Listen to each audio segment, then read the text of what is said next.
In-nies tal-Kottonera, speċjalment il-Bormliżi, insabu frustrati għad-deċiżjoni tal-Gvern li jagħlaq id-dar tal-anzjani u frustrati wkoll għal fatt li s-Sindku Laburista ta' Bormla, Marko Aġus, qed jinjora kompletament il-karba ta' dawn l-anzjani. Meta l-ħamis wasal fil-binja tal-Kunsill biex indirizza l-laqgħa ġenerali annwali, is-Sindku ta' Bormla għażel li jevita l-kollox id-domandi ta' dan l-istazzjon filwaqt li spiċċa sabtilna il-bib f'wiċċna. Il-pożizzjoni tal-Kunsill dwar id-dar tal-anzjani għandu pożizzjoni l-Kunsill. M'għandekx risposta residenti ta' Bormla, Sindku. M'għandekx risposta. Is-Sindku Laburista mhux biss ma weġibx id-domandi tagħna iżda spiċċajna wkoll bil-pulizija ma ġemmna waqt il-laqgħa tal-Kunsill bl-iskuża tkun illi kien hemm tħassib li s-sitwazzjoni teskala.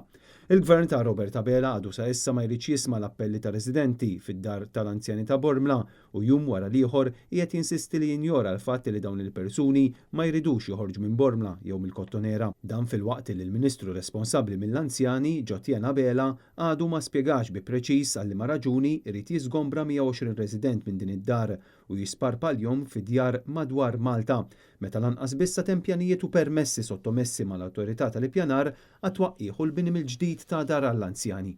Il-Ministru Abela għadu lanqas biss spjega meta se jkun qiegħed isir dan it-twaqqieħ u meta se jitlesta dan il-proġett li ċertament mistenni kaxkar snin.